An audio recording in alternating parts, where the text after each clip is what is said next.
Police संरक्षणामध्ये बंदोबस्त करता खूप सारी लोक ये जा करत होते, त्याच्यामध्ये या गोष्टी मुद्दाम प्लॅन केलेल्या आहेत असा आमचा थेट आरोप आहे।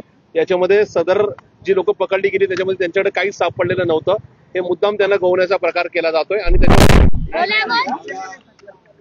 हे बघा काल पहाटे जे प्रकरण समोर आलेलं आहे त्या अनुषंगाने आज आमचे नेते आदरणीय रोहितदादा पवार, त्याचबरोबर आमच्या राष्ट्रवादी काँग्रेस पार्टीच्या महिला विंगच्या सन्मान्य अध्यक्षा सौ रोहिणीताई खडसे या मान्य पोलीस आयुक्त अमितेश कुमार साहेबांची भेट घेणार होत्या। त्याच्यामागचं कारणच असं होतं, काल ज्या काही गोष्टी समोर आल्या त्याच्यामध्ये खूप मॅनिप्युलेट केलेल्या आहेत, म्हणजे जे कोकेन किंवा बाकीच्या गोष्टी आहेत याच्यामध्ये पोलीस संरक्षणामध्ये बंदोबस्त करता खूप सारी लोक ये जा करत होते, त्याच्यामध्ये या गोष्टी मुद्दाम प्लॅन केलेल्या आहेत असा आमचा थेट आरोप आहे।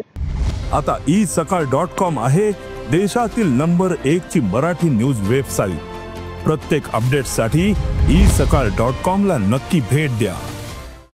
याच्यामध्ये सदर जी लोक पकडली गेली त्याच्यामध्ये त्यांच्याकडे काहीच सापडलेलं नव्हतं, हे मुद्दाम त्यांना गवण्याचा प्रकार केला जातोय। आणि त्याच्यामुळेच आज या ठिकाणी पोलीस आयुक्तांची भेट होणार होती, पण माननीय खडसेताई ह्या ऑन दी वे असल्यामुळे ते पोहोचू शकले नाहीत।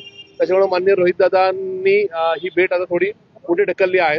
त्या साधारण दुपारी किंवा संध्याकाळपर्यंत पुण्यामध्ये येतील। त्याच्यानंतर सन्माननीय रोहितदादा त्याचबरोबर माननीय खडसेताई आणि आम्ही सगळे माननीय पोलीस आयुक्त अमितेश कुमार यांची भेट घेणार आहोत।